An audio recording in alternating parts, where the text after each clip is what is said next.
So all the listeners on here. Stop right there, criminal scum! Nobody breaks the law on my watch! I'm confiscating your stolen goods. Now pay your fine!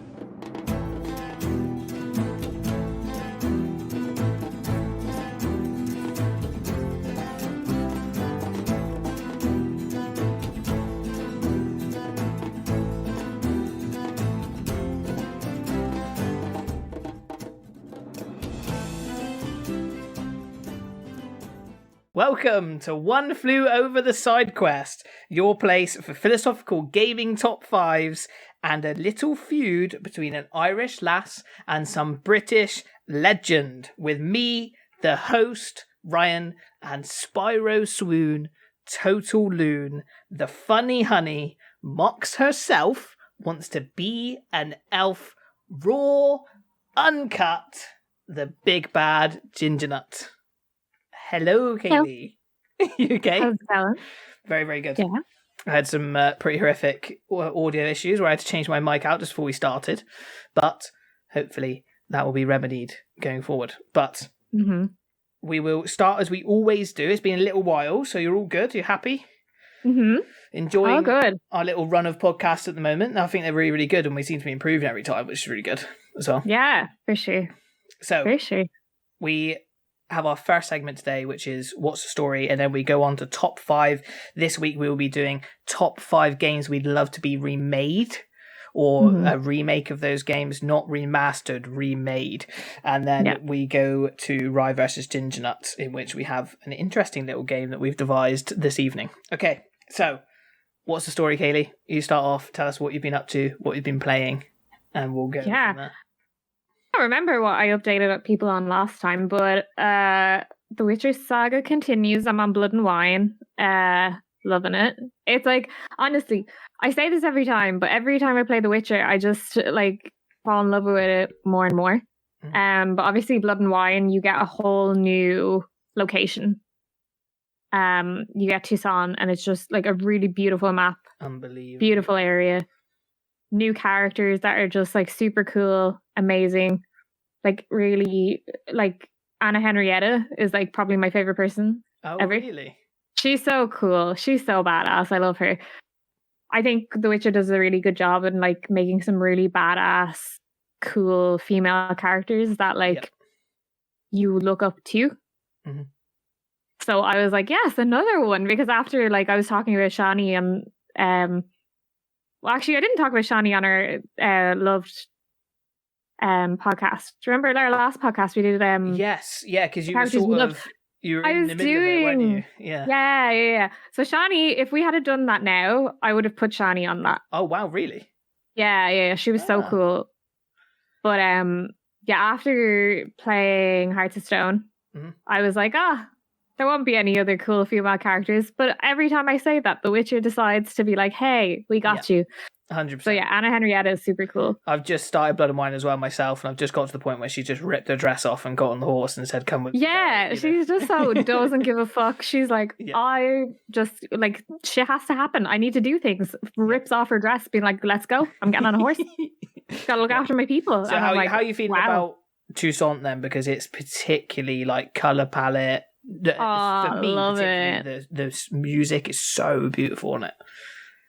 Yeah, the music's really pretty. The environment that it's set in is just super beautiful. Geralt gets his own like vineyard, and like you get to like do it up and stuff and put money into it and like do it up. And I'm like, I want to live here. This is super cool. It's super pretty. I have to say, the difficulty level of this game is like so much harder than the main game. And like I was like facing a Bruxa at the start, which is like a vampire, like a naked vampire lady, which I was like, ooh, naked vampire lady. And then all of a sudden she just destroyed me in combat, like absolutely destroyed me. And I was like, oh, naked vampire lady.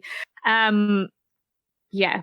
So the combat's really hard. Like, you know, those plant things, we were talking about this earlier. There's a mission where you have to go around destroying these like plant enemies. And like, I was like, oh, they're just plants. No. I keep dying. They keep blowing me up. It's really hard. But it's quite rewarding when you do beat certain enemies. And you just kind of, you get like, you just learn to adapt as you go on. Yep. But I'm playing it on the easiest level, which I normally, or the easiest difficulty, which I don't normally do on games. You do. Yes. And I normally slag you a lot for it, but with The Witcher, I'm playing it on the easiest difficulty, and it's even really tough. Yeah, but I noticed when I was playing through this a couple of times, like, it's not even so much that the enemies are like really hard in regards to like when they like their move sets or anything. It's not like Dark Souls where you have to like relearn them or anything like that. Yeah. Like, it's more so when they do hit, they really damage you, and then it takes ages to sort of heal in Witcher. Yeah. Like, even when you take a swallow and stuff, it takes a while for Geralt's health to sort of tick back. Yeah. And then you just sort of sat there like, come on, hurry up, and then like trying to just, dodge roll your way out of everything. Honestly, that's what I do. I literally am just like, it's just Geralt like tumbling around the place, trying to wait for, like, he's drinking water and tumbling around and eating a dumpling and then tumbling around a bit more. And I'm just like, come on, Geralt. I do have a massive tip for you, though. That I played through Blood and Wine, and I struggled so hard with the difficulty on it, especially when fighting the vampires, when fighting Bruxers specifically. And even the word Bruxer stressed me out until I took on the Bruxer at the start of it the other day, and I tried a new tactic where I stopped trying to dodge roll out the way of them. And instead, I just do the parry, as if you're going to parry a sword, and it worked really, really well against them. So, like, I was like parrying her attacks, and then I could get a load of shots in on her when she came into my sign or whatever. You know, when you put the sign on the floor, the purple one that I always forget the name of, and then I was getting her to come in there, and I was like almost like blocking her scratches, and then I was doing it rather than beforehand. I'd always try and dodge her out of the way, and then they just get me because they're so fast. The Bruxers, because they teleport. Yeah, I do. I found that if you do the little dodge, like, and switch when you press B, it's the little, not the dodge roll, but the little like jump out of the way kind of thing. Yeah. That is working a lot better in Blood and Wine than we're literally all like the Hearts of Stone DLC and just the main storyline. I dodge rolled out of everything. Like I dodged rolled my way through the whole game, I'd say. Yeah. But yeah, definitely you can't just dodge roll your way out of this DLC. So are you, at this present moment, just because it's nice to sort of get a take as you're in it, are you preferring it to Hearthstone? Ooh, I don't know. I don't know if I'm preferring it. I think I like them both for different reasons. Yes.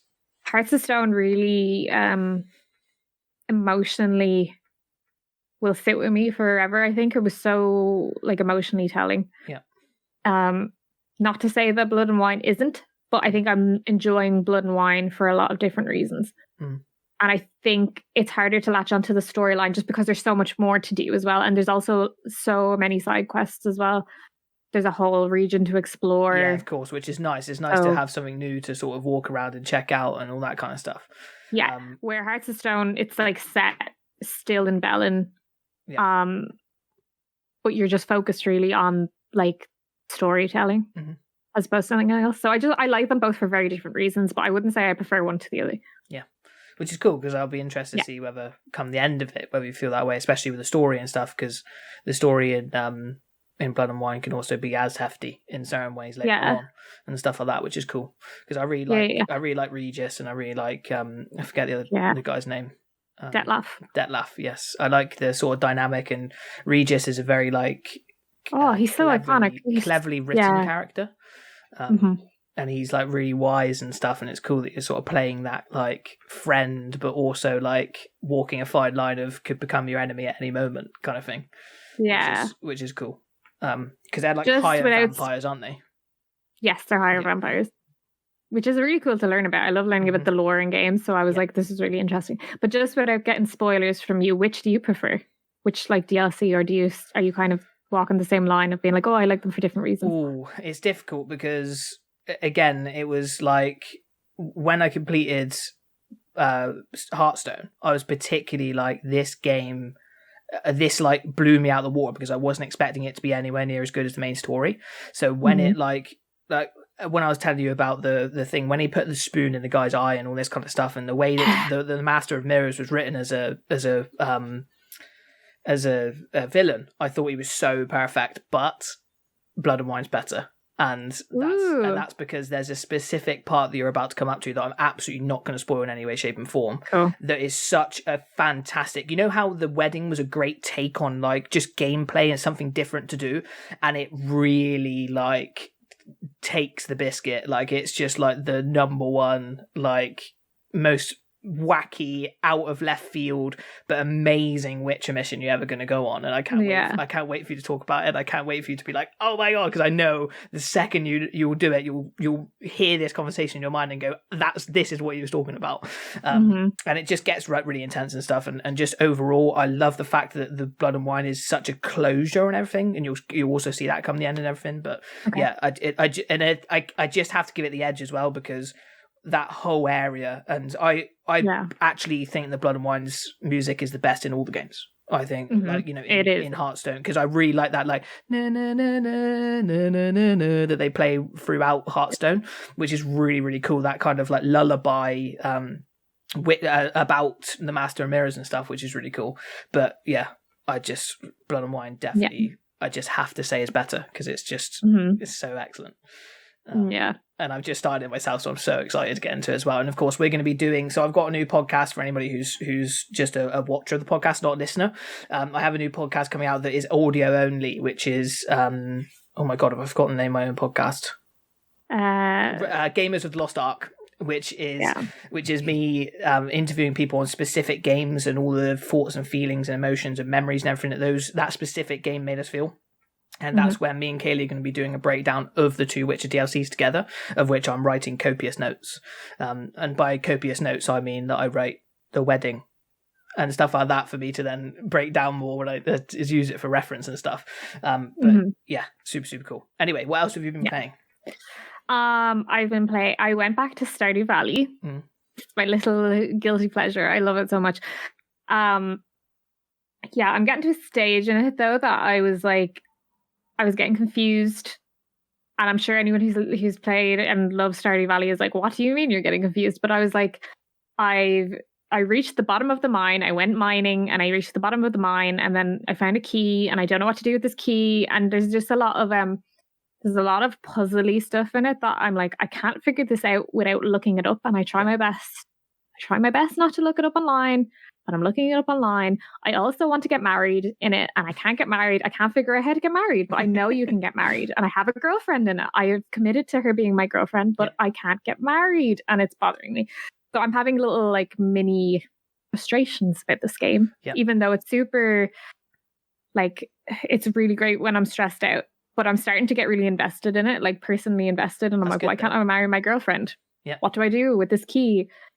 Why can't I get more stuff? It's good to be thinking in that vein of trying to keep yourself off things, because what I decided was I started Link's Awakening, and I got about an hour into it and had to look up how to do something, and I was just like, I'm gonna have to look up the entire time of this, because it's just it's almost like too panicky for me, too much of like find your own way and just try and die and all these different things that I don't particularly enjoy. And I know there's people who love it. I know there's people who are like, oh, this is like my thing, I love trying to go around and like almost like knocking on every door and seeing which one opens, all that kind of thing. But for me, I just find that really frustrating and end up looking up things like looking up tutorials and stuff, which I do think takes away from it and does make it like quite bad. But it's cool that you're like sticking to your guns and trying your best to avoid that. I have looked up a few things, and it was like, I try my best not to. Like, especially with the Zelda games as well. Like, the Zelda games are super hard, like puzzle wise, and there's definitely times where like I've been like, I really want to look this up, but I always try my best to. Yeah, for sure. Not look I have absolutely no problem with anybody looking up a tutorial or anything. Oh, no, either do I. I like the challenge. Yeah, only if the game is clicked over from challenge to annoyance.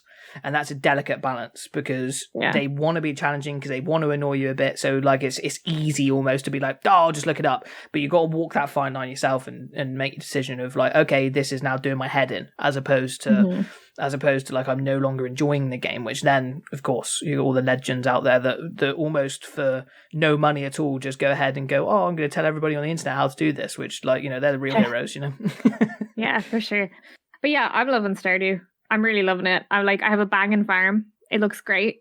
I'm really happy with how my farm looks. I'm like, it's, you know, when people play Animal Crossing and they have an island and it looks really cool. Yeah, that's how I feel about my farm right now. But yeah, it's super cool. Apart from that, the only other thing I've been playing is Elder Scrolls Online, and I'm like, woo. Yeah. Oh, I'm in love. I'm in love with that game. So obviously, for people who don't know, me and Ryan play it together. Yeah. And this week we've been playing it quite a lot. Yeah, like nearly every day this week. Yeah. I'm pretty sure we're doing the Somerset Isles DLC. Do you think? I'm pretty sure that's how we started. Like, we started off in the Somerset Isles, like doing the tutorial there. Yeah. So I'm pretty, like, we're playing it on Game Pass, so it's wherever Game Pass loaded us up. Yeah. But like, we've been on the Somerset Isles and we looked around where the High Elves are, because we're doing the Eldmerry Dominion quest at the moment. We're doing a lot for the Eldmerry Dominion. Yeah. But oh my god, it's stunning. It's so amazing. Nice. And we're now in Valenwood. We're now where the Wood Elves are, and I'm like, this is my jam. I'm in a giant tree. Mm-hmm. I want to live here. Yep. Because like, if people don't know, I want to be an elf. So I'm just like proper like fangirling, being like, yep, this is it. Yeah. I could be reborn. I want to be reborn in this game. 100%. So what is it that particularly is keeping you hooked on it? Like, is it so similar to Skyrim, there's so many different places to explore? How do you find the gameplay and stuff like that? Because I think this is our prime opportunity now to be able to, like, I don't know, I don't want to say like influence other people to do it, but like, you know, really get it off our chest, because I'm sure there's plenty of people out there that even just a mention of ESO might just be like, oh, it's one of those games, you know, it's one of those, like, it failed. But I don't think it's failed. I'm so in love with it.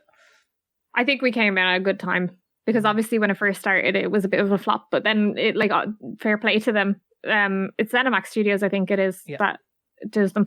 They just did a really good job at like getting it back to scratch. But basically, if you love Elder Scrolls and you love the lore, I think there's two ways it can go. I think if you're a really huge Elder Scrolls fan, you will end up loving this, because there's so many books, there's so much like lore. It's set like in the second era, where like Skyrim would have been set in the third era, and you get to learn so much more about Tamriel and stuff like that. So if you're that way inclined, you'll love this.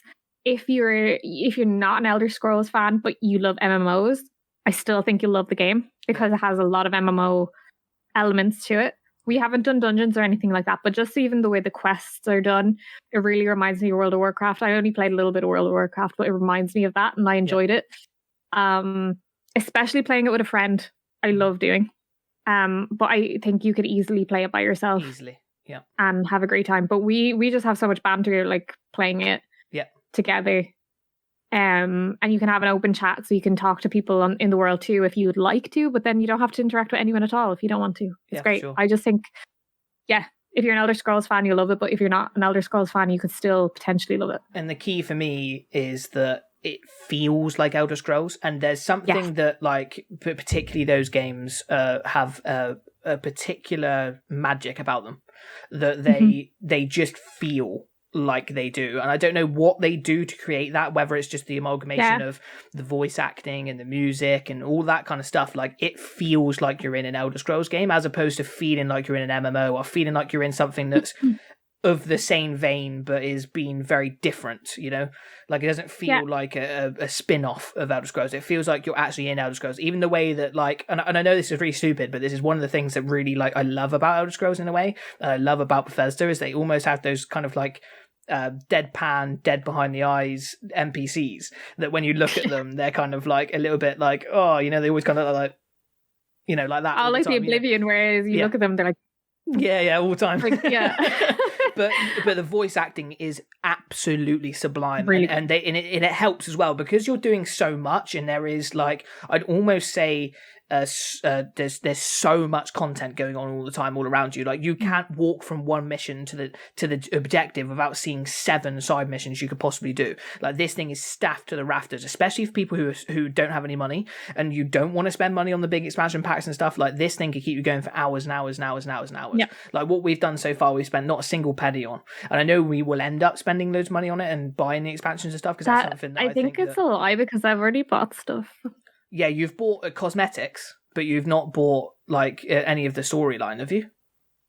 I bought Greymoor. Yeah, but you bought that, but I haven't played it yet, didn't you? Yeah, but I mean, what we've played so far, there's not a single bit of that we've actually spent money on in regards to the storyline. And what they do is so excellent with the storytelling and stuff, is that because it's that classic kind of, like, all the voices that you're accustomed to hearing in Elder Scrolls, that it makes you care about what's going on and makes you care about the things you're doing, rather than being like something that, and I don't want to slag it off in any way, but like Destiny at times, like it's a little bit like, okay, I don't care, I'm just going to go to the next place and get my loot and go there, and it doesn't really matter what's going on. You don't particularly care about the storyline in the same way, and I know there's parts of Destiny that are more full on, but like the general kind of like strikes and all this kind of stuff are all very like oh, we're going in and we're getting the loot and we've got to work as a team and stuff like that, rather than this here, like there's been times where we've been off doing things almost like simultaneously and talking to them and listening to the dialogue and stuff. And one of the things that particularly stands out to me before I rant too much about this is that there is a lot of dialogue in this, but it is also like a digestible amount, and they keep it concise enough so that you're not sat there going, right, I've finished and I'm waiting for 3 hours for Kayleigh to finish because she's slower at reading, or she's slower, like, or because what Kayleigh does quite often is that because you're so fast at reading, you'll read through it really quick, and I'm still listening to the audio because that's how I prefer to digest it. But like that there's no, like, it's not so long that you're sat there for ages and ages and ages, and you can ask like extra questions and stuff to them and like get to know them like you would any other NPC, which is cool. But I think that's great because you have the choice of like learning more about the mission or even the lore of what you're doing, but you also have the option to not. You can just be like, I want to just go straight to the quest. But even then like the books and stuff, as opposed to Skyrim, are like concise and are very like they're nice little samples of like to get you a little bit more into the lore and stuff. They're not like, if we went into a library in Skyrim and we were both playing Skyrim 2-player, there's a good chance that you'd be like, are you finished? And I'm like, nope, a couple more books to go, that kind of thing. And it sort of feeds into that, because I think that could be another thing that people worry about being like, oh, what is it like if people are in a menu for 3 hours, all he's doing is everything's really quick and concise, and it's just like, it's like really, really like comfort food, and it's just like, it's not too intense, it's not too emotional, it's not too this, like, although some of the storylines have been quite full on. Yeah, some of them have been, but not all the time. Yeah, and it's like they give like a nice balance of like, okay, right, so you're fighting for the old Mary Dominion, you're doing something that really matters in the world, but then you're also doing like these little things where it's like, oh, you could just go grab this for me or whatever for one of the people you're working for or whatever, which is really nice. Yeah. And one thing I'll just say about like the nostalgia for other games, they I think they do a really good job of like making it feel new and making it feel like you're not reliving Skyrim or Oblivion, but at the same time they have moments where they like put in little bits. Like there was a mission we did where there was Oblivion gates, and but it was very small. It wasn't like, it didn't take up a load of your time like the way the whole of Oblivion took up. It was like just a certain mission where you just had to go into 3 Oblivion gates and close the portals or whatever. And then there was like one area we were in and a dragon flew over, which is like homage to Skyrim. Yeah. So they do little chunks of being like, oh, this is like a bit of nostalgic for Skyrim or Oblivion or Morrowind, but not overkill.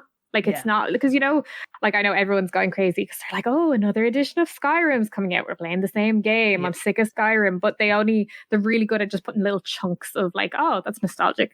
Yeah, but it feels like its own game. Like when you're playing ESO, like, but as you asked the other day on one of your posts, like, are you excited about the new Skyrim? And what this has done for me particularly is it's made me not excited for that, but in a good way, in regards to like, I don't feel like I have to go to Elder Scrolls at the actual games now to get my Elder Scrolls fix. Like this feels enough like Elder Scrolls that I'm getting that fix of my Skyrim. I'm getting that fix of Oblivion and Morrowind and all these different things.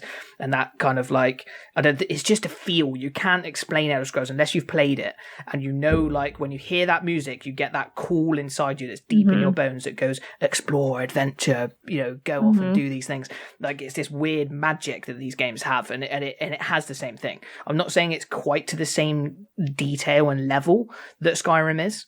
No MMO will be though. No, exactly, but unless another Elder Scrolls comes out, of course. But like, I'm sorry. Yeah, you said MMO, but like it because it's an MMO, it has to be a slightly bit more removed. It has to be a bit more like because it's tailoring to a more general audience, I guess. But what a fantastic game! And the last thing I'll say is that I really enjoy the combat. The combat is very similar to what's it called again? WoW. So it's like really, really similar to that, where like you're just sort of button mashing a lot, and there's not really a great deal of tactic to it. But you like, there's really cool that like me and Kayleigh are going in there, and like something that's, sorry, I apologize, I keep hitting my mic. one of the things that me and Kayleigh keep doing is like we'll go in there and then Kayleigh's like shooting people from afar because she's got arrows, but because I'm a Nord and I can take whacks, I'm going in there and just getting stuck in straight away. So it's almost like a heavy light kind of thing going on. Yeah. And then sometimes like Kayleigh will really help me because I'll be right in the trouble, and then all of a sudden this arrow will come over the top of my head, hit the enemy and kill him in front of me. I'm like, oh good, that really helped. Yeah. But then sometimes Kayleigh's in a position where she's like, can you heal me? And I've got this really good healing thing that I've like picked up as one of my skills that I just keep spamming it, and then it like I can see me healing Kayleigh because she's a little bit weaker because she's like a little elf. But yeah, I like that. She's a bit weaker because she's a little elf. You're a little elf. Thank you. Yes, but I think it's like the class you chose and everything, and the way that you fight and stuff. Because obviously I'm just a bit more bruiser, get in there and and you learn different techniques. And I'm like saving up my skill points at the moment because you can't like add to skill points to get to certain levels. So there's lots of great carrot on the stick stuff that keeps you coming back, keeps you wanting more. I've been spending them like there's no tomorrow. So if you're not reached it to the point where you know where it is like 2 out of 3 or 3 out of 3 or whatever, where you're trying to upgrade one and it says you can't do this till you're level 35 or you can't do this. Yeah, I have. Yes, but then I just find something else to upgrade. Oh really? Yeah, no, I'm trying to save them. Maybe you're actually being smarter than I am. I'm just kind of like, oh, I need to get to 0 on my skill points. So yeah, and I had that same calling to begin with, and I thought, no, I'm going to save up, and then when I get to level 35, I'm just going to be able to max everything out. But yeah, so Elder Scrolls Online, absolutely fantastic. The only other thing that you've played that I haven't you haven't mentioned is you were playing Luminous. Oh yeah, how are you feeling about that?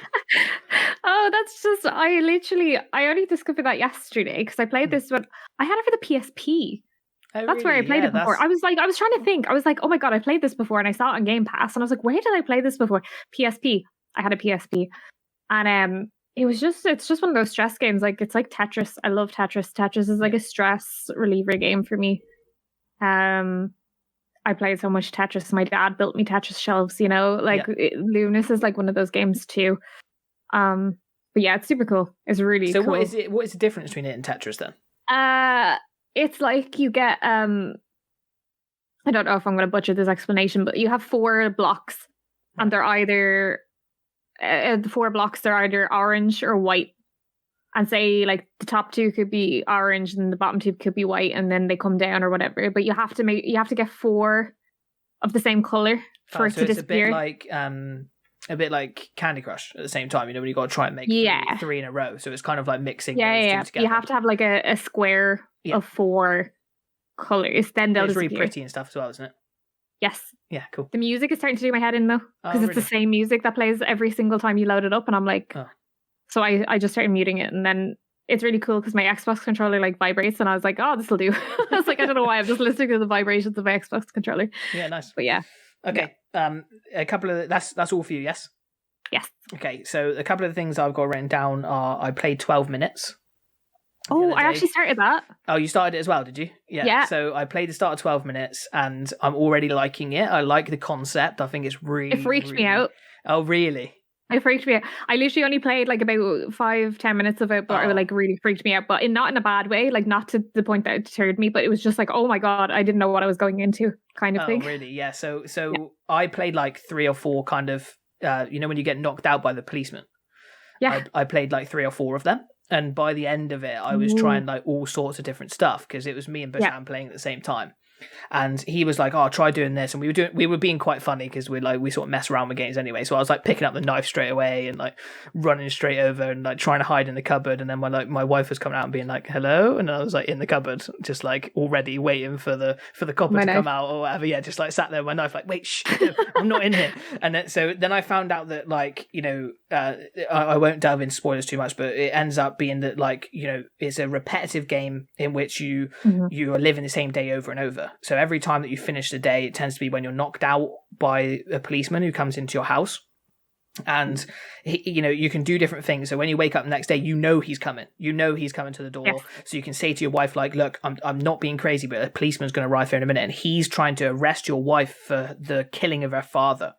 And it's just like, it was so amazing, some of the stuff I was starting to work out, because I like ended up grilling her, like being like, "Look, tell me, why have you killed your dad?" You know, all this kind of, and she was just like, "What are you on about? Why are you saying this?" And I was just like, "I know you have." And then I found out something that like, find in the house that she hadn't told me about. And I'm like running into the thing and like looking in the vent in the room and stuff and like trying to find this thing, this key or something. I can't remember what it is that he says to her that I picked up as information one time before he knocked me out, is that he said to her, look, where's the key? You need to tell me where the key is. And she's like, help me or whatever. And I'm like, so there's a key. And then I asked her about it and she's like, what do you mean? Like, and gets all like defensive. And I'm like, but I did kill him. I'm like, what's going on? And it's all like really like interesting how like you can learn as you go. And I just love the fact that like you're like coming back and going, okay, what's the best way to go about it this time? And like, I was like trying different things. Like I got sleeping pills out of the thing in the bathroom, and I was like trying to put them in water, and then I was trying to get her to take the sleeping pills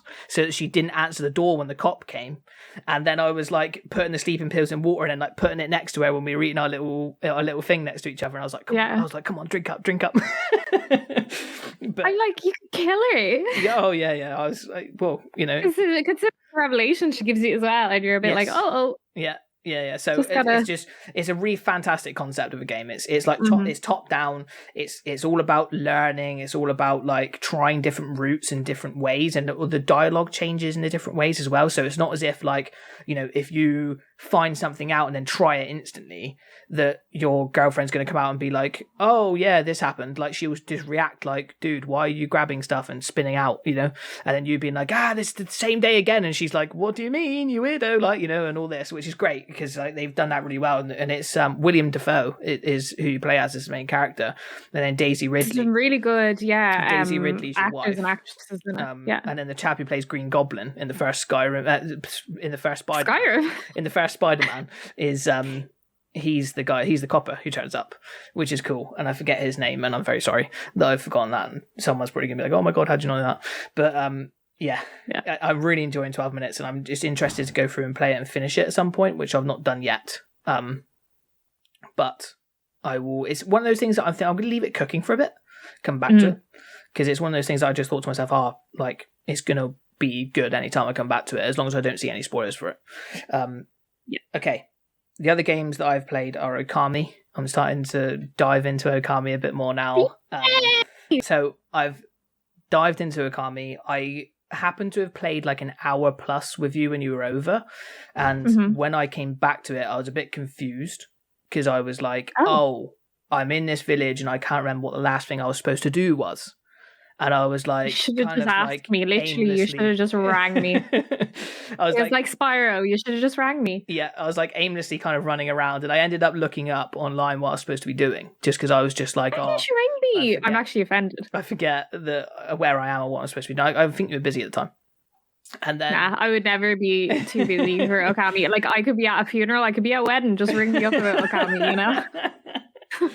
But yeah, so what I done then was I found out what to do, and I ended up getting this chap who was using this fake sword, or this like wooden sword, to cut through this thing. But I was like using my power behind him, because you can use this. It's amazing, the controls, because you run around and you've got like it's kind of like a bit. And I don't know whether I'm making a terrible comparison here, but like it's a little bit like Spyro in regards to you can like run around in third person, and you can use your action buttons, which are like jump and attack, in a very similar way. And I think the combat could be similarly sort of put towards Spyro or something like that, where you're playing as like an animal in 3D and you're going around just using your like this. The combat mechanics are quite cool, but they're quite simple. So it's like attack is all the same thing, and you can do block, can't you, as well? I think, but the thing that makes it so amazing and interesting is you have this third mechanic, which is the paintbrush. So you can use the paintbrush at different times, which I'm absolutely loving. Like when I saw this thing, I was like, there was this like windmill that had to be fixed or something, or like an ore. What are they called? That they go into like they like grind grain and stuff. What is it? It's not a windmill. A mill. Just a mill, isn't it? It's just a mill.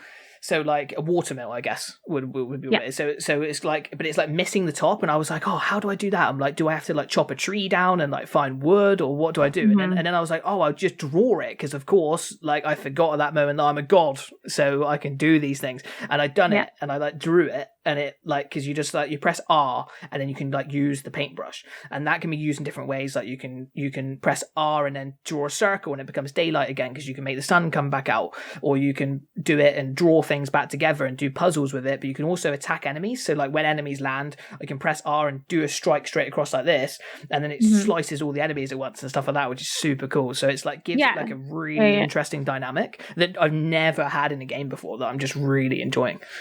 Yeah, they like really base everything off of like traditional Japanese. So the whole idea is that it's Amaterasu's tail is like a ink brush, and like the old Japanese script, like it was all done, like they all like painted the script, so it's supposed to be like that. And I just love that. I love it's so how good. Innovative they were with that game. And it was just particularly interesting to me, and I'm sure we'll break this down in one of my podcasts just about Okami once I've finished it, which will be really interesting. But like, I really like the variety just in that first area, and I'm only in the first real area, but there was just all these cool little things you could do, like you could help people in different ways, and it's like little side quests, but like they all had like personality to them all. And like, you know, I'm like running around digging up turnips, and this old woman's running after me trying to whack me because she's like, get away from me, bloody turnips. And I'm like trying to dig it really quick. Yeah, but her son is the one that's trying to get you to dig up the turnips because he's like, oh, me and my dog can do it faster than you.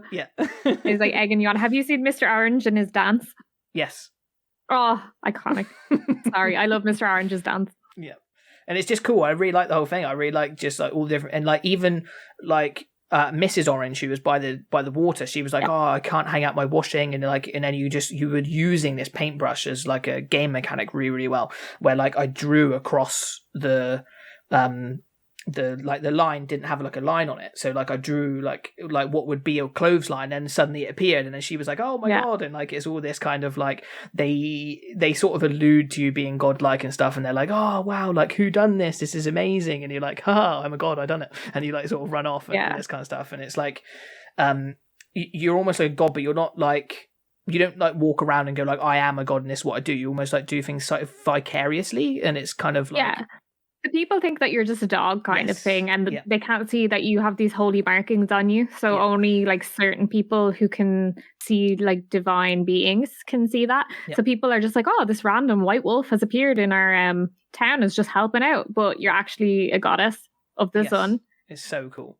And I'm really enjoying it now. I've gone to a different area now, but in general, just really enjoying the gameplay of it. I'm really enjoying the fact that it's very different. It's just very different to anything I've ever played. And sometimes different's bad, but this is real good different. Like it's real like change of pace. It's really nice. I'm sort of playing it in tangent with Witcher, and it's quite a nice break from it as well, because they're very different. But yes, and then the last thing I've been playing is Splitgate. I'm completely in love with this game. It's like I've got like a real bug for it. Like I haven't had a bug for a shooter in a long, long time, and I've now completely given up on Warzone because it does this really annoying thing where it won't download to my external hard drive. It will only download to my actual inbuilt memory in my PlayStation. So fuck it. I'm like, if you're not gonna, I've got like 1.8 terabytes of space, and it won't download onto that. So I'm like, all right, I won't have you then. You know, if you're gonna, because it forces me to delete what I already have and then re-download it, because that game does go on the external hard drive, which is Activision's problem. It's not mine. So you know, if they want to lose a player just by being awkward like that, then fair play. You know, because there must be plenty of people that must have to download it and then delete their games if they've got external hard drives, which is just really annoying, because like, why did I get an external hard drive if not to download stuff onto it? It just makes no sense. But yes, so I am been playing Splitgate. It's Halo with portals, and I just love it so much. It's so amazing. If there's anybody who's listening who probably less so with us will be in for our podcast will be like shooter players so much, but like for sure I'm not sure whether it's just going to be a stopgap till Halo comes out, because Halo's coming out for free on the multiplayer, which I'm really excited for. But me and Basham both played one screen each. He was playing on the PlayStation, I was playing on the Xbox, and it was like the good old days, and we just sat there and caned it all night and just kept getting dope kills and stuff. And it's just got some really great game modes as well, where like there's just nothing better than completely outsmarting someone with a portal, where like, say if you turn a corner and I do a portal next to me here and then do a portal behind you and run through the one next to me, so they think, oh, where have they gone? And I'm behind you. and I kill you. It's just like, it's such a fascinating like extra concept to think about. And I know like battle royale is often the extra concept to think about, which makes shooters interesting and all this kind of stuff, or like the objective. But like it's really cool that you've got these different things. Like there's nothing cooler than when a guy like makes a portal in front of you to run away, and then you run into his portal after him, and you're like, oh, where am I and what's going on? And it's just really, really amazing. And you can do some really cool plays on it and stuff. But super enjoying it. Okay. Nice. So that is What's the Story for this week, and we'll move on to our top 5. This week's top 5 is top 5 games that we want to be remade completely from the ground up in the kind of Final Fantasy VII-esque, where it's coming out in, you know, the mechanics and graphics of a game from now as opposed to what it was remastered. So I'm really, really looking forward to this conversation. We have I have a honourable mention. Kayleigh says she has a few, so do you want to get them out of the way? No, we'll go. We'll just go. Okay. I might put them in there. Do you want to start with your number 1 then? Yeah. Okay. I don't know if this counts as cheating, but I put the Sly Cooper trilogy. So that's fine, because it could be a Spyro. Yeah. Couldn't it, you know? Spyro is more of a remaster than a remake. Oh, but they completely did it up. Yeah, I guess so. They did graphics really, and everything. Yeah. So even the mechanics and stuff are slightly different. In that yeah, so I would say that's a remake. Yeah, okay, cool. Carry on. But yeah, I would say the Sly Cooper trilogy. I was obsessed with them, specifically the second and third game. Yeah, I was obsessed with when I was younger, and I just haven't really found a game to scratch that itch for me in a very long time, and they're the type of games I wish they'd remaster or remake. They're like they tried action games, aren't they? A bit like Ratchet and Clank. Right. Yeah, kind of like that. It's very like you're a thief and you're going along and you're doing like, I don't even know how to explain it. It's such a good game though. Just take my word for it is all I'm going to say. Yeah. Anyone who's played it will understand what I'm trying to say. Again, it seems to be one of those games where like it has that same thing as like not to the same level as Pokemon, but when anybody who has also played it, they're like, oh my god, I love Sly Cooper, like, you know. Yeah, it's kind of like trying to like if you had someone who never ever played Crash Bandicoot before and you're trying to explain Crash Bandicoot, it would be very odd. Yeah. But it's like a really, really cool game. But it is kind of like that Ratchet and Clank kind of esque feel to it, I'd say. But the first game I didn't like as much. The second game has like the Spyro-y feel in the sense of like you have say certain worlds or certain areas but you have to go around and like find certain like levels to go in. But then there's like an open world part. But it's just a really, really cool game. But they tried to... I know they made a 4th game instead of remaking the first 3. Yeah. And I don't know much about the 4th game. And I just know one... And it was only released on PlayStation. And I didn't have a PlayStation at the time. And the one person I knew that played it was just like, nah, it wasn't great. Oh, really? It wasn't good. So, of course, the loaded kind of theory behind this top 5 is why? Why do we want it to be remade, like, as opposed to going back and playing it now? Yeah. So is it just that, I guess, because it's so old, it would be quite dated now? So to actually get it in, like, completely remastered graphics and completely, remade graphics and completely remade systems and stuff, like, get rid of perhaps the more old, annoying stuff. And yeah, it was pretty glitchy for its time as well. So, like, there would be certain, like, I'm just thinking off the cuff. Like, there are certain things, like, if your character was talking, their jaw would start going back into their face and stuff. Like, it was mad stuff. That I was just like, what is happening? And, like, you know, there was just loads of glitchy things to do with it. But it was kind of like Skyrim funny-esque glitchy stuff. Yeah. But also, like, I was like, nah, I'd rather have it remastered or remade. But as I said, it's just I haven't had a game like that. Like, that game is something I just boot up now if I could. But I just feel like I've never found another game to match it. Yeah, cool. In my mind. I'm sure there's other people being like, what are you on about? But I'm like, I just love those games so much that I'm like, you definitely would be like 100%. Yeah, just make it and I'm there, you know? Yeah.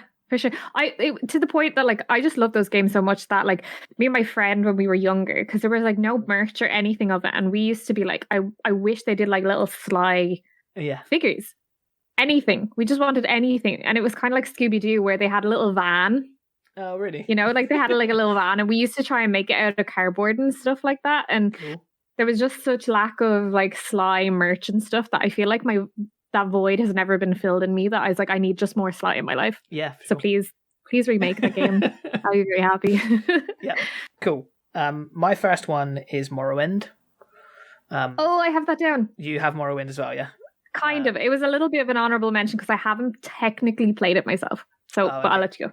So, I've played Morrowind. It was my first ever Elder Scrolls. I have a real serious attachment to it. Again, forgive me, but I never actually completed it or didn't play a great deal of the story and stuff. It was just I was very young. It's my first ever experience in being able to go around an open world. And I used to just like walk around Balmora and just like then walk out of Balmora and just go to random places. And I love the fact that like back then it was like there was no fast traveling other than the giant fleas that you could take to different places. But like, you know, I just particularly remember how amazing it was with like the soundtrack was so beautiful. And I walked out for that first time and I like walked up to these signposts and it said all these crazy names like Vivek and all these things. And I was like, cool, I want to follow that road to Vivek. And like there was those random things happening that like happened in those kind of like open world RPG games. But it was like to the smaller scale, of course. But like all of the lore and everything, I just loved it so much. But when I went back to play it again, and I downloaded it again on the Xbox just because it was on Game Pass. I was like, oh, I can't not.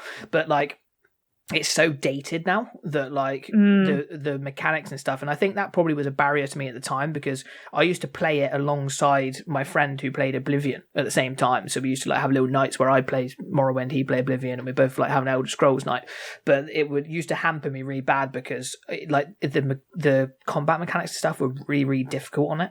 So I just found it so hard. I'm not sure whether now I'm a bit more aged and stuff, whether I could push through and do it. I remember when I moved back to my dad's the previous time to this, that I bought myself an original Xbox and I had it set up and I bought Morrowind for it and I bought all these games like Half-Life and stuff and I was like, look, I'm going to play through these again for the nostalgia factor. But like it really just had this like extreme barrier to entry, which was just like it was just that little bit too old that you couldn't enjoy it anymore. And weirdly enough, I happened to have the same thing when I started Oblivion again the other day, which I was like, oof, which like scares me because Oblivion was so... It was like such a big thing for me, but when I went back to it now, especially after playing Skyrim and stuff, I was just like, oof, this game is old looking. But yeah, it was just this kind of like, I wish, like rather than Oblivion, I'd like to be remastered. This game, I'd really like to be remade from the ground up in Skyrim's engine. And like, you know, how amazing would it be to be able to experience Morrowind again like that? And because Morrowind is particularly different in the fact that it's like, it's really like...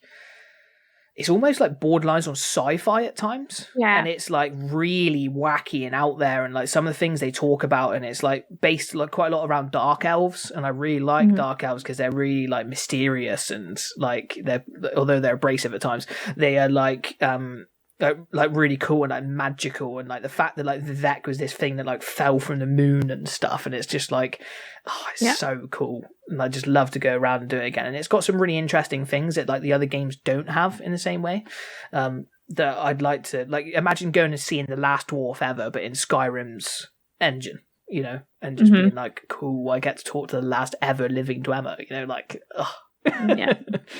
But yes. Yeah, for sure. That's my I had that. I had that down as an honorable mention because I have Oblivion down, but I haven't ever played Morrowind personally. I've watched playthroughs of it. Yeah. I have to say I played it. I got the Elder Scrolls Anthology for PC, and so I started it on Steam, and I played 15 minutes of it, and I think I laughed my way through because it was just so dated and it was like making your character was just hilarious because it was just like you look like this little gremlin. I tried to make a wood elf but you just look like a gremlin, but it is probably like it's like a lot of people say it's potentially the best storyline out of all the Elder Scrolls games and I'm a huge Elder Scrolls fan. I've read up so much about Elder Scrolls. I learn about the lore because I'm such a nerd that I was just like, please just remake this game so that I can play it and I want to be able to experience it the way I experienced Skyrim. Yeah. I think I found what you said with Oblivion. I tried to play Oblivion twice and it was only on the third time that I tried to play Oblivion I could get into it because it was quite dated by the time I played it and that was a few years ago now. So I would prefer if Oblivion was remade. Yeah, and I know you said remastered, but I think it should be remade. Yeah, see, with Oblivion for me, I felt less so like I was like, okay, if this had a glam up for me, Oblivion, like it had like, you know, some of the trees and different stuff from Skyrim, because the one thing I really struggled with Oblivion was that when I came on there, it just looked like the same tree that had just been put all the way across, and I was like, oh, like you don't really notice those things until you played something that, like, it was really stark as well. Like I remember playing it after playing The Last of Us 2, so I literally just played, like, you know, the most detailed probably environment there's ever been in a video game, to then go to like Oblivion, where I was just like, oh god, it feels so old and so outdated, and like even the way that the character models looked and stuff, I was just like, oh, this is nowhere near as good as Skyrim. But I'd like, if you'd have asked me before I went back to it, like, oh, what do you think, I would have been, oh, it's not actually that different to Skyrim. But when you actually go back and play it, it really is. Yeah, it is. But once you get stuck in, and this is, I'm going to play Morrowind. I am full on going to play Morrowind. I don't care if they don't remake it. I've downloaded it on Game Pass, and I don't care how bad it is or how dated it is. I'm playing it. Yeah. I'm definitely committing to that. Yeah. But I did that with Oblivion. I had to like take 3 times to get into it. But it's such an unbelievably good game that it needs to be remade. Like I would hate for people to be turned off those games because they're so dated, because they're so good. Yeah. And they have such good storylines that I'm like, you have to remake them, because like you don't want this to die a death and people not to go back and play them who haven't. Because there's a lot of people who play Skyrim that couldn't go back.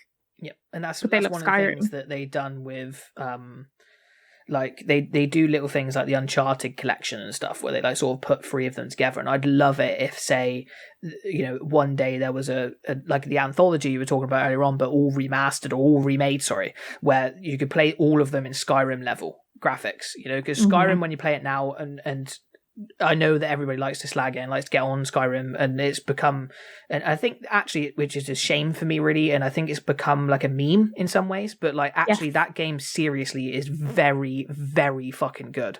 And it's like it makes me like, I feel really passionate about the fact that like Skyrim is an absolutely outstanding masterpiece of a game that I know is a bit like, hey, Thomas Tank Engine or whatever, like people think about it now, and it does have funny elements and stuff, but that game is like probably one of the most content rich experiences you could possibly have in any game, and somehow, some way, 11 years after it was created, stands the test of time, where when I played it on Switch, I didn't think to myself, oh wow, this doesn't look good 10 enough. By the way, it's the 10th year anniversary. Is it 10? Did you not get the hype? Have you missed all the announcements? That's why the thing's coming out. That's it. But you just obviously didn't read my Instagram post the other day that I made specifically on the 10th anniversary of Skyrim, but that's fine. But for sure, it's like a it particularly is just an amazing experience, and I think that the graphics and everything on it are not as good as anything like The Last of Us, not in any, even in the same stratosphere as it, but it is definitely bearable, and that means that you can go back and have these experiences in Skyrim and have this stuff. And although I think personally like the combat's a little bit dated in it and stuff like that like there could be extra levels to that, but it's good enough that if you applied those things to Oblivion and to Morrowind, you could really have 2 as good as Skyrim games out there then, you know. I personally like the Skyrim mechanics and combat, but that's just me. I think the Skyrim mechanics are fine. I just think that like I lacked sometimes a little bit of like especially after playing other games like Breath of the Wild or like Last of Us, or any game that's like got like real sort of intricate mechanics to it and stuff like that, like God of War and stuff like that like it's very like similar even in the way it is. Like let's say for example Witcher, which is very similar to Skyrim in so many ways and was definitely inspired by Skyrim in so many ways. The when you kill people in The Witcher, it's really like satisfying and really like even though you're doing the same things over and over again, like when you dismember someone or when they die, like the ragdoll and stuff that they have in it, or the way that they die and stuff, like feels really cool rather than with Skyrim, they just kind of go limp, don't they? And just go like that backwards, and they just sort of like hit the floor. And like, I wish there was a little bit more like, and I know they've got those finishing things in Skyrim. They do have like, the little cutscenes. They do have the little things, but like, you know how like the mechanics or the actual engine of Skyrim is like, you know, it kind of makes it look a little bit like your sword kind of just goes through them rather than actually looking like it's hitting them or whatever. Rather than like, I feel like if you had something like that in it, like imagine in Skyrim if you could like grab someone, pull them around and then like cut their throat or something from behind, you know, just like little things like that. Like that's something that's in Last of Us. Like you crawl up behind someone and you like grab them and you like feel the weight of them and then you stab them from behind and put them down on the floor. Like if you could do that in Sneak in Skyrim, like how cool would that be? Do you know what I mean? Like, so again, you will probably get that in the next rendition. That's just the only thing that I found was slightly dated after playing these other games, you know. And it's not as if I don't particularly like it, but it's just like in Skyrim all you can do is or right, and that's it, isn't it? You know, like you got this sort of slash or the harder slash. I suppose I was an archer for my whole time or a magic user, so I was a bit more like see, when I used the magic, I thought it was super cool. And I do like, and when I very, very first played Skyrim, I played all the way through as an archer because you could just stand up on a rock and you can just kill whatever you want because it can get to you, which is good. But again, you know, even having like a glowed up mechanic of the arrows and stuff, and maybe a bit of arrow drop, or you know, something that gives it a little bit more, makes it a little bit more dynamic, would be nice for me, especially for the next Elder Scrolls. But like, not that you'd ever want that to be put in Skyrim now, or for Skyrim to be remade, I think would be ridiculous. But no, I think Skyrim can keep going for ages. They're trying anyway. They're doing a very good job. Before we digress too much into the mechanics of Skyrim, my next one is GTA San Andreas. So particularly for me, this was my go-to game alongside Morrowind, where I used to go and explore and do whatever I wanted in. And again, much to the dismay of Luke, one time when we were on the podcast, and Paul, I've never completed GTA San Andreas. I've watched someone complete the end of it and stuff like that. You completed, by the way, can I just ask? Because plenty of games now. It's just been a few podcasts where it's been like, oh, I haven't completed this game, and I'm like, it's starting to add up, isn't it? Oh, yes, yeah. I went through a serious stage where I was like, until I was about 16, I never completed anything. Like, I'd used to just play a start of it and then I'd just go back to my shooters. And I'd play a start of it and go back to my shooters and stuff like that, rather than it was The Last of Us. Once I completed The Last of Us, because I was so unbelievably taken by the story that I wanted to see the ending. I wanted to see where it was going. And I was like of an age and a maturity that I could take it in without just being like, oh, right. Or, you know, I was more interested in whatever else I was interested in my life at those times, you know, as opposed to like really getting myself into a story in the way I did with Last of Us. And that then opened the door for me to be able to go back to Skyrim and complete it, and complete Breath of the Wild, and complete all these games that I've played since, and more modern games. But yes, so San Andreas, I hadn't completed the storyline on, but it was something that particularly for me, like with the cheats and with all the amazing things you could do on it, like strolling around. And I know that, you know, Truck Simulator is probably a great example, but for me, I used to like to drive rounds on San Andreas, just taking it easy, going in and playing some pool and pretending like I was living in the world, which was cool. And then, like, the storyline, I know that I didn't complete the storyline at the time, but I certainly would like to go back if it was completely remade, which apparently Vice City and GTA 3 have all been remade in an Unreal Engine and stuff like that, and they're coming to Switch. So I'd be really interested in playing that. Like, that would be right up my street. But like, for sure, I think that would be a really good one, because I didn't get to play San Andreas. I got to play some of the old or the later GTAs, and I think it's one of those things. It's kind of like what we were saying about Oblivion and Morrowind, that you've heard so much good stuff about it that you want to be able to go back and play it, but sometimes because they're dated, you're kind of like, oh, you put off it, but you do want to experience it. Yeah, like it's amazing. Like I'm really attached to the characters and stuff, like Big Smoke and Ryder and CJ and his brother and stuff. Sweet, his brother. That like, if I went back and could play those first missions again, like I'd be so totally into it, and I'd so totally go to the next level and stuff. And I used to play it on PC. I found it really difficult as well. That's why I probably didn't complete it, because I used to find it really difficult. But I just think that it would be so amazing to be able to go into the world of Los Santos again, but not to the same huge degree as GTA 5. But it would be certainly cool to be able to go back and experience it again in that way, and to, like you say, maybe consume a story again, like you have with other remakes. Like I don't think I would have ever been able to go through and play Spyro But because of that Spyro Reunited trilogy, I managed to be able to play through them more and really enjoy it because it had that glow up that it was nice enough for me to be able to play and new enough for me to be able to play. So that would be certainly something I'd love to do with San Andreas, and just being able to listen to K-Rose, my favourite channel, listen to all the classic old country like GTA songs. always had like banging tunes, Oh, amazing. no matter what game. Amazing. Yeah, Radio X is great on it. Radio Los Santos is great on it. Listening to all like Ice Cube and all that kind of stuff that's on there, and Dr. Dre, and that is amazing. But I particularly love K-Rose because I love myself some country music on Little Sanchez scooting down out in the outside, whatever it was, the countryside of San Andreas. Mm-hmm. But yeah, for sure, that's another one of mine. I want to come off the back of that one, and I have Simpsons Hit and Run. Okay, I also have Simpsons Hit and Run. Do you? And I was just like, this is going to be a nice little segue from GTA and Simpsons Hit and Run, because I don't know even if there's that much to say about Simpsons Hit and Run, but if you've played Simpsons Hit and Run, you know that you just want this game to be remade because it was just so good. Yeah. Like, it was just such a chill game to play. Like, and I feel like most people our age played it. Yeah. And everyone just has such fond memories of it. It's like just a feel good game, but it was just so good.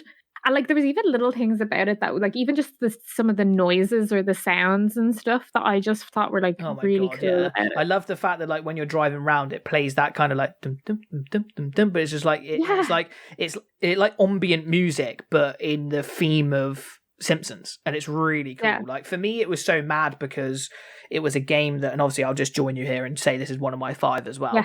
That like it was so amazing that this show that I loved so much and I watched so much that I felt like I could be inside it, like I could run around myself and do that was like huge for me. Like seeing Evergreen Tennis and be able to walk in it and be able to like drive down the road. I still remember it exactly now that you drive down the road, you take a right hand turn, you take a left turn, and then you go across the road to a Quickie Mart, or you can go straight over the top and smash through that glass and go over to the Quickie Mart.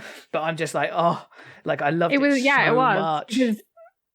Everyone, I think at that age especially, like, and potentially now, like everyone knows The Simpsons, and like if you love The Simpsons, this was just like brilliant. But even if you didn't like The Simpsons and you weren't that immersed in the world, it was still just so much fun.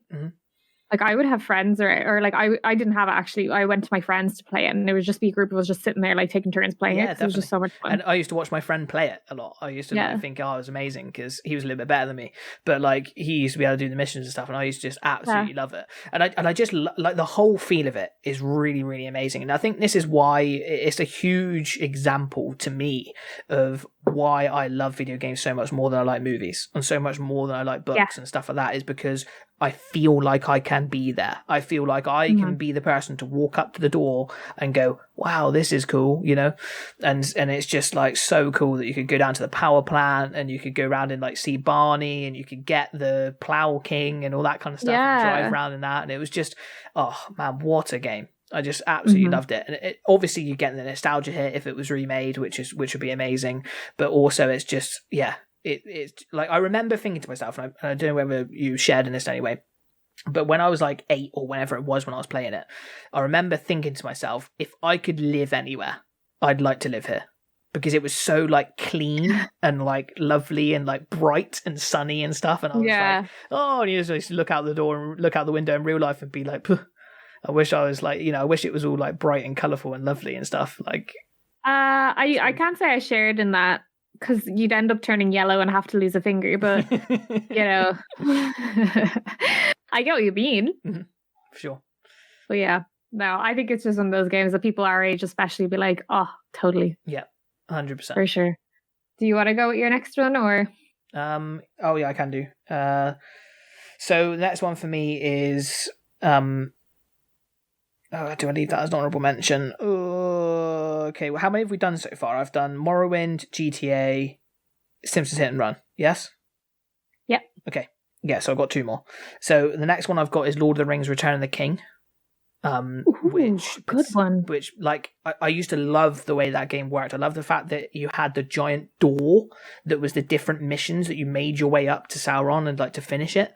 And I just loved it. I love the sort of like third person mechanics and stuff. I love the fact that it starts at Helm's Deep as well, and I love the fact that it like goes right through the game in that way. And you do these different missions, and you play as Gandalf, and you like run, and it's got like a weird thing, hasn't it, where it's like the end of Helm's Deep and you run as Gandalf to actually face Saruman, which is super cool. You're like at Isengard, and I remember running around and doing that, and I just it's so amazing.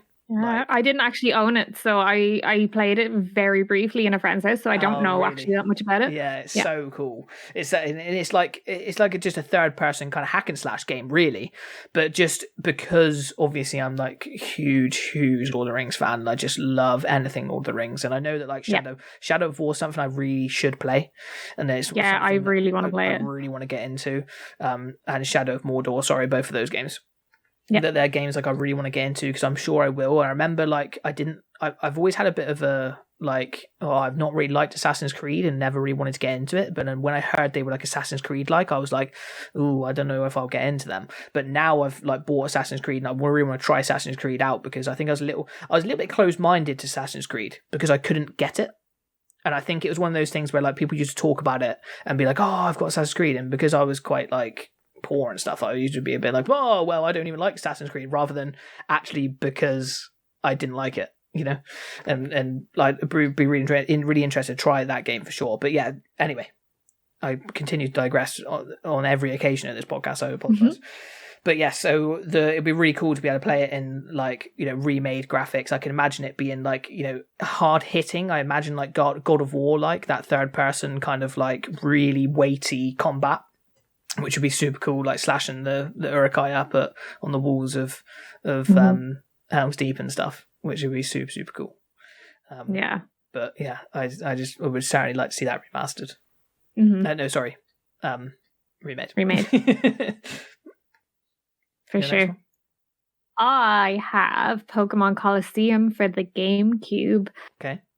So, I think it's potentially one of my favorite Pokemon games of all time, but it's not like a traditional Pokemon game. It's not like, oh, I start with my Pokemon, I collect Pokemon and, you know, try to be the best. It's very dark. Like you start off, like I'm just giving a bit of context because I don't think a lot of people know this game. You start off and you're like this guy who was part of like a criminal organization, and you break out, I think, when I don't know if it's that you find out what they do or else you're just an asshole and you're like, I'm going to steal from the bad guys. Yeah.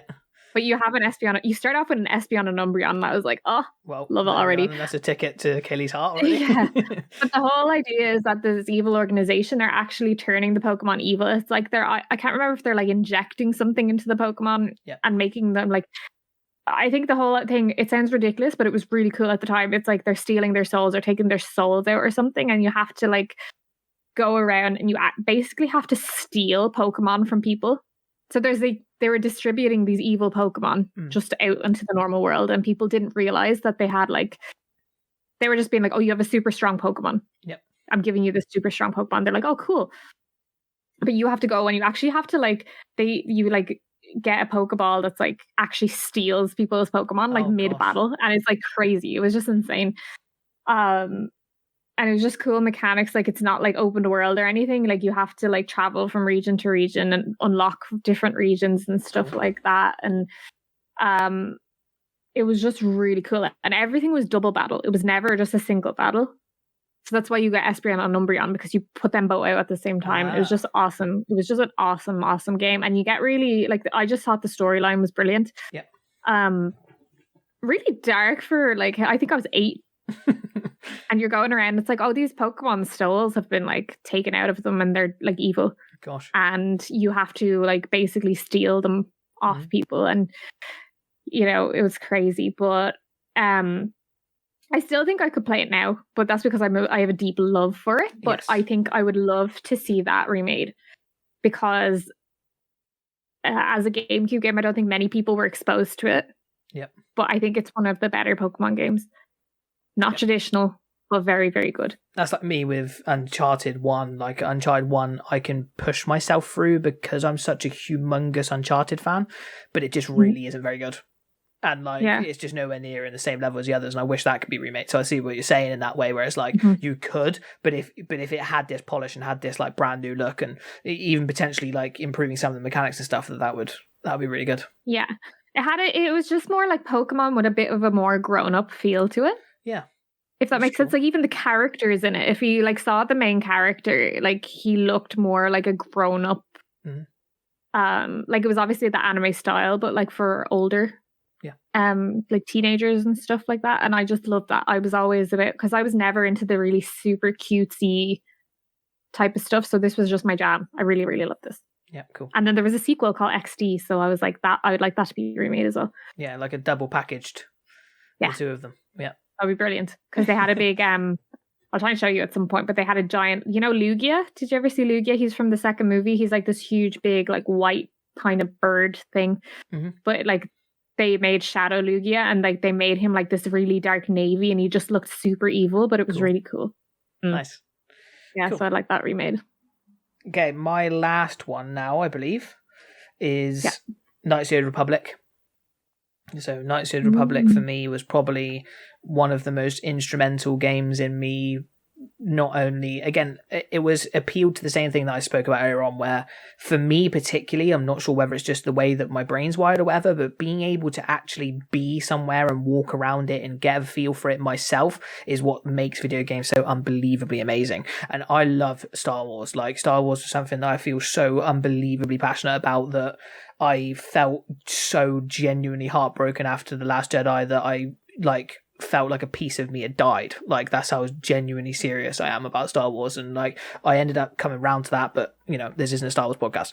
I just love the lore of Star Wars. I love like the feel of Star Wars. I love that it has, in a very similar way to how like Elder Scrolls is, of that kind of like anything is possible and anything can be applied to it and like put into it and stuff like that. You've got all these different races and you've got all these different worlds and areas you can go to and all this kind of stuff, and it's like seems so unlimited and huge, and like this galaxy far, far away, and this adventure story but in space with Jedis and all this kind of stuff. And Knights of the Republic really made me feel like I was there, and like I could go to different areas. Like Taris forever will be somewhere that is just one of my favorite gaming worlds. Like the fact that it has 3 levels, so you start off in Upper Taris, where there's like, it's very bright and breezy, and people live in these huge towers. So the whole planet is a city, like Coruscant, where like you got the top of these towers where like people live in the sunlight and they're all the rich people and all this kind of stuff. Then you go down to the middle level, and it's like a great tale of just like how actual society is, where you've got like rich people that live in their little gated communities and stuff at the top, and then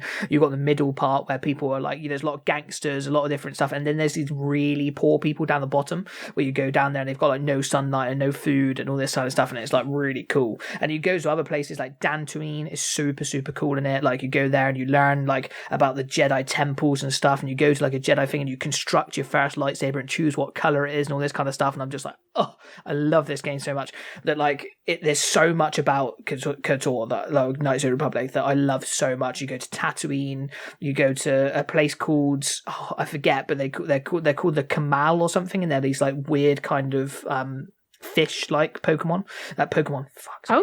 They're these weird fish type kind of aliens that like they speak in a really weird dialect, and it's really cool to hear them talk and stuff. And they like deal in this stuff that's like, it's almost like Bacta. It's like the stuff that's healing the 2 warring factions, which are the Republic and the Sith. And I just love it all so much. It's got such great lore. It's got such an amazing story. Like, and if there's anybody who wants to play this game, it's out on mobile, and it works really, really well on mobile. Like, it works perfectly because it's turn-based. So it's all turn-based combat. So you never have to worry about it, and you can move around on it really easy on mobile. I played it again on the iPad, and I played through the entire thing, and it was really, really good. But what I'd really like to do is for it to come back out on console and be remade exactly like, although like a very similarly a turn-based game with Final Fantasy VII Remake, like having a KOTOR remake totally from the ground up, like in the vein of Jedi Fallen Order, that like the same kind of graphics as that my God, I just love that game so much. Like, I really hope that you get around to playing it at some point, because it's got like, you can romance the characters, you can do all these different things. You can take all of the different like groups and members of your group. It's like, because it's made by the same people. They went on to make Mass Effect. So they went on to make Mass Effect. So it's effectively Mass Effect Star Wars. So it's very, very similar. Yeah. So you take on your group and you decide which ones of your ship come out with you, and who you invest in, and you can like question people and talk about their history and get to know them and all these different things. And you can fall in love, or you can like do all these different things. It's just amazing. Or find out about their history and take them back to the place that they first came from, or help them with their own little issues and stuff. Oh, what an RPG that is! Just fucking fantastic. And I just couldn't imagine how excited I'd be if it was remade. Yeah, I'd love to try that, to be honest, because I loved a few of the Star Wars games. Yep. And I was a big Star Wars fan when I was younger. Yeah. So there's a few games that I'm like, oh, super dated now that I'd love to try. It's probably quite a big game too. It's probably like 50 hours. It's quite long, yeah, to go around. But it's got loads of great dialogue, and it's all great, like brilliantly voice acted, and it's got such a cool overarching story. And it's just so good. Nice. Very cool. I want to do one honorable mention before I go into my final one. Yep. And it was kind of to tie in with Morrowind, that it's one of these games that I haven't played but would love to play if they remade it. And to be honest, I actually have it for the PS2, but it's Shadow of the Colossus. Yes, so they have remade that. Yep. Completely remade it, or they it's remastered, I believe. Yeah, I know they remastered it for the PS3, but I'm pretty sure it's quite dated from what I saw. Yeah. Now, I'm not an expert on it. I own it for the PS2, and it's only because there's a little shop in Ireland that like buy and sell like really rare games, and I saw it, and it was really expensive. I'm not even going to go into how expensive it was, but because it's really rare. It's quite a rare game. So I own it, and if I can get my PS2 working, I will play it. Yeah. But I would also like if they could remake it, because it looks like a really iconic game. There's like, so God of War 3 does it really, really well. That you like play against a lot of, or fight a lot of like titans in it, where they're huge, and like the scale, just like there's something cool about like being tiny and everything being around you being so massive, and having to take down all these different colossuses like you do in Shadow of the Colossus. Though I've never played it, but I've seen gameplay and thought, wow, like for sure, if they completely made that, it would be amazing. Yeah, so that's my honorable mention, just of like, cool. I don't know if any developer ever out there is like, listening to this and wants to make me happy. Go for it. Really random, my last one, but the first 3 Harry Potter games. Ah, yes, this did cross my mind, because I played all of them, I believe, up until the Deathly Hallows. I didn't play those because and I'm super excited for the new game. Can I just say, but I was that kid that was like, I want to go to Hogwarts. I want to be in Hogwarts. I want to live in Hogwarts. Why am I not in Hogwarts? And so I feel like the games were so good at like letting you live a bit in the wizarding world to that extent. But the first 3 games, it wasn't like Hogwarts in the movie. They like made the world and stuff, and it was kind of open worldy, as in you were allowed to like wander around Hogwarts and open parts of the castle and stuff like that. But it was very, very different from the movies. Until I think the 4th game was different because that was based on the Triwizard Tournament, but the 5th and 6th game were so good because they were literally like copy for copy of Hogwarts in the movie. And I was living my best life. I was proper living my best life. I was wandering around and I was like, this is the dream. But the first 3 games are so good. They're so, so good. But I'd love them to be remade because there's just little like quests and stuff. Like I remember specifically, I think it was the 2nd game where you're like in the Weasleys, like you're in the burrow and you're doing these like little quests, like, or tasks for Mrs. Weasley. Like you're like trying to like, jinx the washing machines because the washing machines are attacking you, and you have to like spin with the gnomes and you have to throw the gnomes over the wall, and it's like really wholesome and lovely. Or even little things like going up Diagon Alley and stuff. I was like, oh, I would just love if they remade those games. They're so good. Yeah. So good. So yeah, I'd love them. Yeah, that's super cool. I remember distant memories of playing them, and I remember particularly enjoying them. I just can't particularly remember any like massive things that stand out in my mind because it would have been very, very long time ago. But I was very much the same where, I said it with Simpsons earlier on. It's just like the ability to be able to be in that place that you see in the movies and see in that thing that just, for some reason with me, just resonated with me on so much more of a level where like, like you say, being able to actually go around Hogwarts. So that's why that new game is going to be so good. Like when you be able to play an RPG in it, where you could just walk out of the castle, hopefully, and just walk out into the Forbidden Forest and just do whatever you want to do. Like, how mental would that be? But like, for sure, for sure, it would be cool to see those games remade. I don't think they ever will be, sadly, but no, because they're trying to fill that void with the new game. Yes, exactly. I also would like to make an honorable mention to Mindy Bubba on Instagram because she played the first Harry Potter recently again, and she came to me and she was like updating me on it because she's sending me pictures of how like really strange Hagrid looked and stuff. Yeah. But the most iconic thing she said to me, she was like, because the way they have the Bertie Bott's every flavored beans and there's jelly beans and stuff. And she was like, I was chasing this jelly bean around and it turned out it wasn't a jelly bean because it made a chicken noise at me. And I was like, what? And she's like, the graphics are so bad that I thought this chicken was a jelly bean. Oh gosh. And I was like, that's the best thing I've ever heard. And I was like, love it. I love it so much. That's comedy. But yes, that was our top 5 games we'd like to be remade completely from the ground up. And I think there were some great things in there for sure, like great choices. It's hard though because there's so many games being remade. Yeah, and it was interesting as well because I think we're in an interesting point where I think remasters are great, but I like remakes as well, and I'm interested to see how I take to like Final Fantasy VII remake and stuff like that because loads of people seem to love it, and I can't wait to get on to play that. But yeah, I just think that there's such a great opportunity to really bring back some of these games and make them amazing, Yeah, but yes. for sure. Okay, cool. Anything else?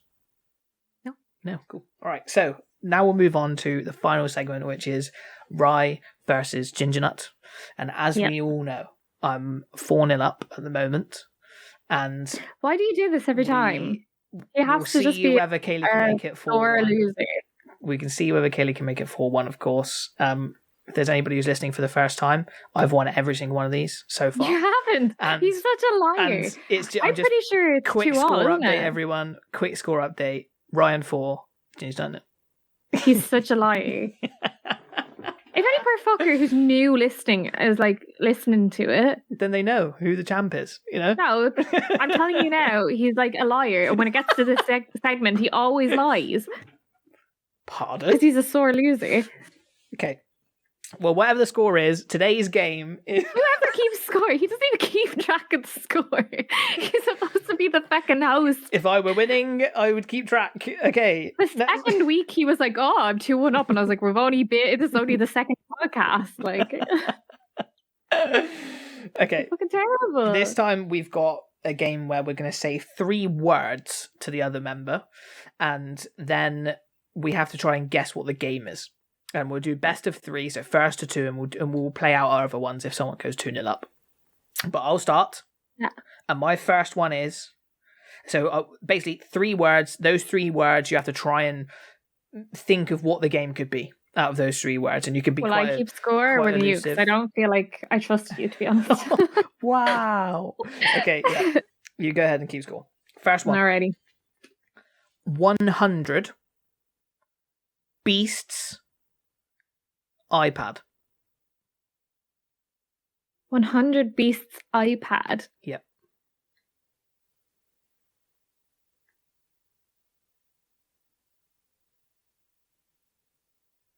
$100 Beasts and iPad. Can I ask for hints? No.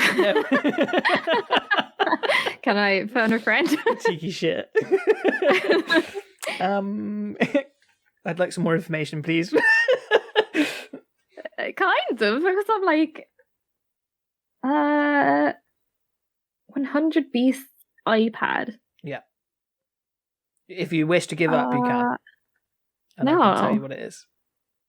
I'm gonna take a wild guess. Is it the Witcher game that's out for your phone? Nope. It is Breath of the Wild. It's 100 years since Link woke up. It is there's an iPad on it. It's a there's fucking Sheikah 4 Slate. divine beasts, and he uses a tablet or an iPad or a Sheikah Slate. Wait, sorry. So it was Beast 100 and iPad? Yep. But it's not an iPad. Oh, but come on, it looks like an iPad. No, it's not doesn't an it? iPad, though. I thought you said iPad, and I didn't know you were trying to fool me by lying. But He pardon? doesn't use an iPad. He uses a Sheikah Slate. Yes, but I couldn't say slate, could I? Because you'd know exactly what it was. Say something else. I made mine a lot easier because I wasn't a liar. Good, then I will win.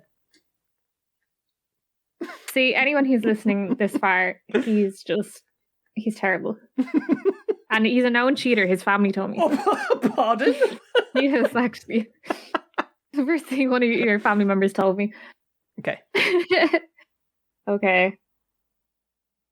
Crap, I think mine are too easy. Okay. Sister boxes mask. Gosh. Sister boxes mask. Mask?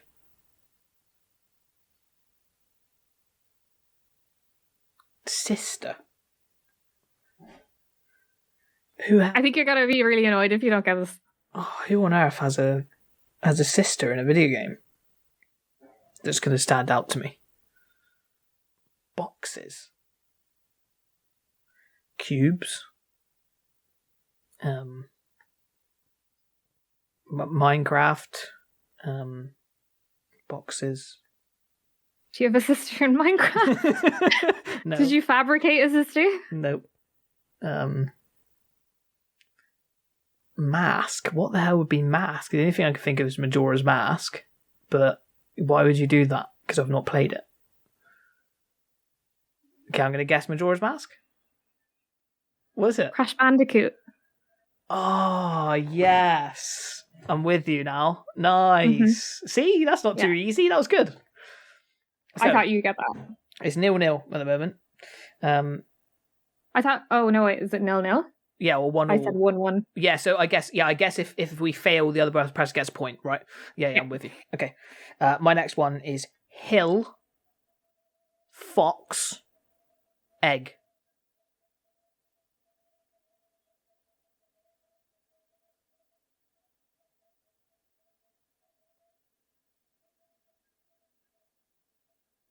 Fox egg. Hill, fox, and egg.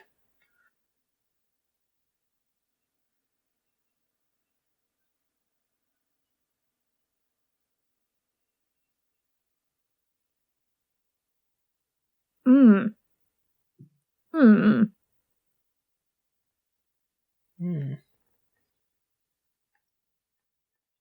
I think 3 games are coming to mind, and I don't think it's any of them. Oh, really? Yeah.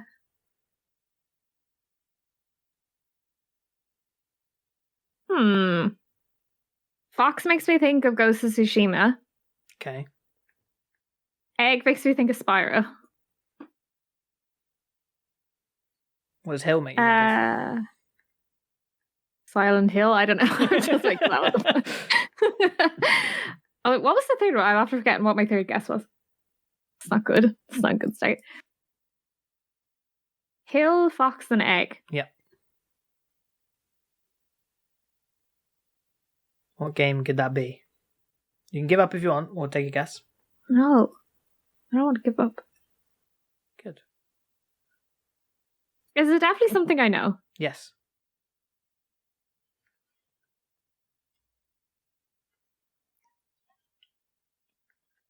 Oh, this is hard. I don't know what this is. Take a guess. Ghost of Tsushima? Nope. It is Sonic. So it's Green Hill Zone. Your fox is Tails, and then Eggman. Yeah. Right. That's good. That's actually good. I was thinking, because like Fox made me think of Tails, but I couldn't figure out. Yep. I never thought of Eggman. Yep. That should have come to mind. I'm annoyed at myself at that one, but however. Okay.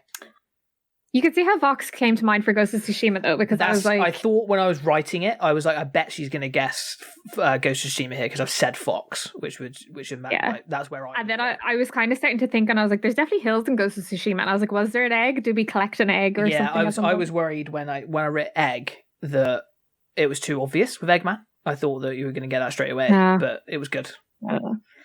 Definitely not. Okay, where am I? Okay. Mines, villagers, fishing. Mines? Yeah. As in blow up? As in where you go mine for ore. Oh. Minecraft. Stardew Valley. Wow. That's slack, you know? You can't smile about that. That's gross. No, you know, I don't play Minecraft. That's like me doing shooting soldiers. But can you and planes, can you fish in Minecraft? Yes. Oh, I didn't know that. Yeah, so like I don't play Minecraft. It's like saying it's like me saying shooting soldiers and something else, and then you go and Call of Duty and me go, no, Battlefield. I didn't know you can fish in Minecraft. That's not my problem. Okay. Right. Last one for me, which is Ring Hologram Elite. Hologram Elite. Mm-hmm.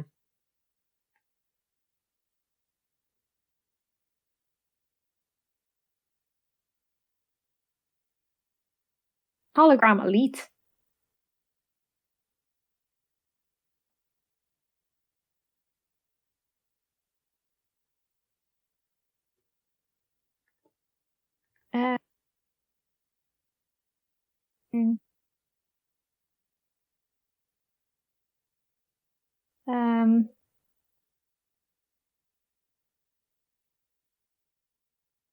This is hard. And it's definitely something I know. Yeah. Ring. Hologram. Witcher? Nope. It is Halo. Oh, I wouldn't have known that. I don't play Halo. So you got the Halo ring, and then Cortana's a hologram that pops up on his arm. No, and then, you lied to me. And then Elite is you lied to me. I said, is this something I know? I don't know anything about Halo. Oh, really? I literally only know the cover. Oh. That's all I know about Halo. Wow. Halo's very good. Well, you lied to me, so. He plays dirty people. I assumed you'd know Halo. I thought you'd at least you assumed wrong. At least have. I've never ever played it in my life. Oh wow! I haven't even seen gameplay of it. Oh wow! Okay. No, nothing. Halo's good though. I don't doubt it, but I asked, did I know it? And you said yes. I thought you did. So you know. You might want to clarify these things in the future. Okay. Shark, alien, pickaxe. Oh, Fortnite. Yeah. Yeah. So, I don't like this. Does that mean that? Well, considering you said it was just that I knew. Just want to double check. Does that mean that I'm El Champion? I want to ask you one more. Okay. Although it's no, actually my last one's too easy. You're gonna get it anyway. What did I have? Tree, sword, field. Tree, sword, and field. Mm-hmm. Is that Ghost of Tsushima? Oh, Zelda. Oh, okay. I was homage to Ocarina of Time, Luke's favorite game, if you never knew. Well, I think you should brush up because I've never played Ocarina of Time, so... Yeah, but we talk about it enough. Also, it shouldn't matter because it's the exact same as in Breath of the Wild because you have the giant Great Deku Tree, you have Hyrule Field, and you have the sword. You have the Master Sword, so it doesn't matter whether it was Ocarina of Time, it was Zelda. Yeah. Unlike Halo. But regardless of... I don't think this counts. I don't know. I don't think this counts. Championi this time. Do you like how unfair this is? That I was like, oh, it's definitely games I know. Because I am on top number 1, King in the Hill in Rye He doesn't even know that. He again. actually doesn't know if he's the top because he doesn't know the score. That's 5-0 I also think now. this doesn't 5-0 now for anybody listening. And It's that not is just 5-0. amazing. I think I'm doing really well. I thought that was really well constructed questions. And This is unfair. champion. No, Champion. you have to give it to me though. That was unfair. You said it was all Why? games I knew. Yeah, I thought you'd know Halo. But it doesn't matter because I'd already won at that point anyway. No, you didn't get that last one. What, so we would have drawn? Yeah. Well, ifs, buts, and maybes, eh? Coulda, woulda, shoulda. I win this week, and if you really want Wow, me he doesn't even like to win with honor. He if- just likes to be like a dirty cheat. I just thought you'd know Halo. I thought everybody knew Halo, you know? At least to the point. Wrong. I thought the Halo would just be sort of well known enough that you would have experienced. What it. about my background in gaming makes you think that I would I don't know. play I just Halo think, or know Halo? that Halo's just one of those things you might have watched or experienced or any of that kind of stuff. Have I ever mentioned Halo ever No, to you? to be fair, you haven't. So he's a dirty cheat. This is brutal. This Out is of all assassination games of my character. that I've ever mentioned, that I was like, oh, I've seen this, I've played that, I've seen a bit of this, I've played a bit of that. I've never even mentioned Halo to him ever in my lifetime. No, you haven't, to be fair. But I just assumed you would, you know. Well, then that was a terrible assumption, and he cheated. So Okay. Well, thank you so much, everybody, for listening. Anyway, this has been One Flew Over the Side Quest. Another fantastic podcast. I'm not We'll be happy, by the back. way, everybody. Just in case you didn't know that before, I'm not happy. We will be back not next week, but potentially the week after or the week after that. One of the Mondays, anyway. 'cause That's if I haven't killed him. we're only coming out. We're only coming out once a month now. But I'll have played all of the Halo series by then. yeah, you get it all down. But Yeah. yes, this has been me, Ryan, and the amazing Kayleigh, as always, or as I like to call Little Miss Second Best. So we. I'm angry. I'm not happy. Okay, cool. Right, thanks so much, everybody, for listening, and this has been amazing. And next If you time, never see Ryan we will- again, you know what. we'll hit you up with another amazing top 5. So, I'll let you know about the funeral details. thank you so much, everybody, and we'll see you in the next one. Bye. Bye. Thank you again for listening to another Pixie Gaming podcast, whichever one it was you chose to listen to today. We are Pixie Podcast on Twitter, Pixie Podcast on Instagram, Pixie Gaming Podcast on Facebook, and Pixie Gaming Podcast on YouTube. And our website is www.pixiepodcast.co.uk. Thank you so much for listening. You're all a bunch of legends. And here's a little outro music. So enjoy.